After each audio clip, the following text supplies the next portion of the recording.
ఈ వారం ధనుస్సు రాశి వారిని కనుక పరిశీలించినట్టయితే ప్రతి కార్యంలోనూ కూడా విజయాలను సాధించుకోగలుగుతారు. క్రమశిక్షణ అన్ని రంగాల వారికి కూడా ఏర్పడుతుంది. ఏకాగ్రతతో కార్యక్రమాలని సాధించుకోగలుగుతారు.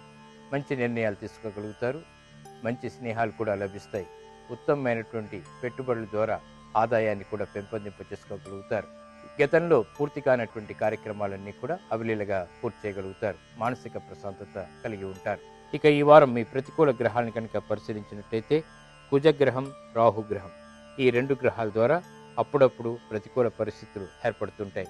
ఇక ఈ ప్రతికూల నివారణ ప్రక్రియను కనుక పరిశీలించినట్టయితే మహాకాళికి కుంకుమార్చన చేయడం ద్వారా ఈ ప్రతికూలత దోష నివృత్తి ఏర్పడుతుంది. ఇక ఈ వారం మీరు చేపట్టవలసినటువంటి దానాల్ని కనుక పరిశీలించినట్టయితే మినుములు, ఎర్రటి వస్త్ర దానం పేదలకు చేసినట్టయితే ఉత్తమమైనటువంటి ఫలితాలు లభిస్తాయి. మానసిక ప్రశాంతత ఏర్పడుతుంది. ఇక ఈ వారం మీరు పఠించాల్సినటువంటి మంత్రాలని పరిశీలించినట్టయితే శ్రీ చక్రరాజ నిలయ శ్రీమత్ త్రిపుర సుందరి అనేటువంటి మహామంత్రం ఉత్తమమైనటువంటి ఫలితాన్ని ఇస్తుంది. ఈ కుజుడు ద్వారా, రాహు ద్వారా ఏర్పడేటువంటి దుష్ఫలితాల నుంచి కాపాడుతుంది. ఇక ఈ వారం మీరు చేపట్టవలసినటువంటి కార్యక్రమాలను పరిశీలించినట్టయితే సాహసోపేతమైనటువంటి నిర్ణయాలు మీకు బాగా ఉపకరిస్తాయి. విజయాన్ని తెచ్చిపెడతాయి.